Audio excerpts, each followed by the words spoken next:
Good evening and welcome to tonight's special report. We take a deep dive into a horrible moment in history, the Opium Wars, and their lasting impact on China.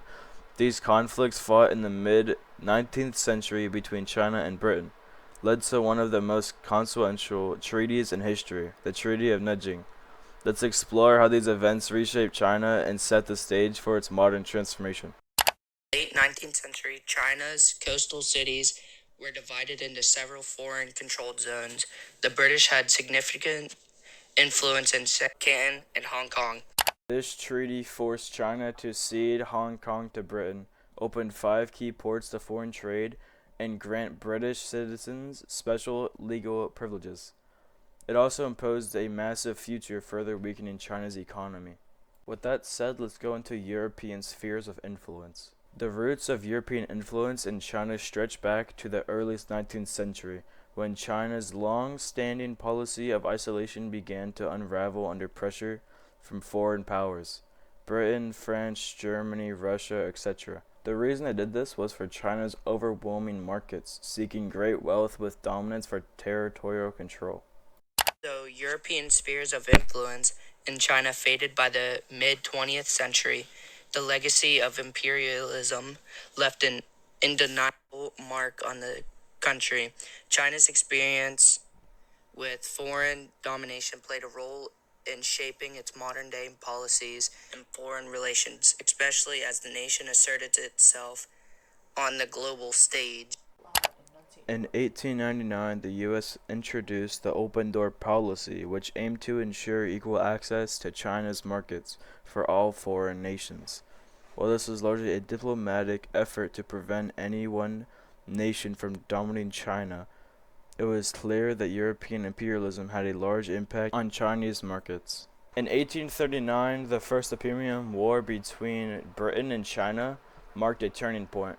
Britain's desire to trade opium with China led to conflict, and after China's defeat, the tragedy of Nanjing in 1842 resulted in the cession of Hong Kong to the British. This marked the beginning of a wave of foreign control concessions, or spheres of influence, across China.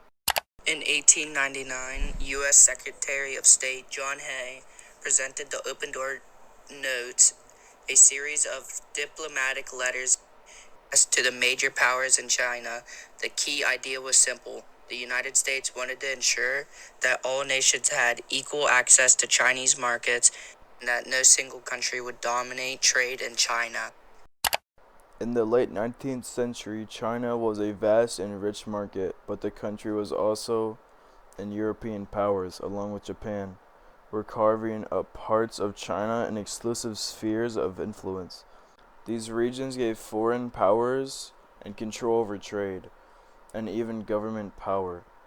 The United States then faced the challenge of ensuring that American businesses could access Chinese markets without being shut out by European and Japanese dominance.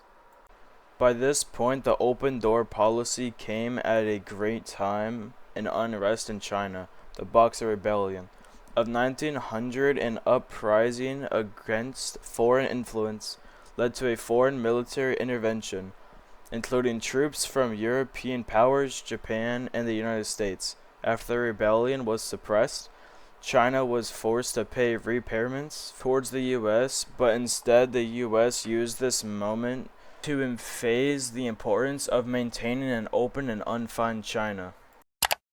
In 1899, this tension gave rise to a group known as the Boxers, a secret society with strong anti-foreign, anti-Christian, and anti-beliefs. The Boxers believed that Chinese culture and society were being corrupted by foreign influence, particularly the growing imperialism of Christian missionaries and foreigners living in China.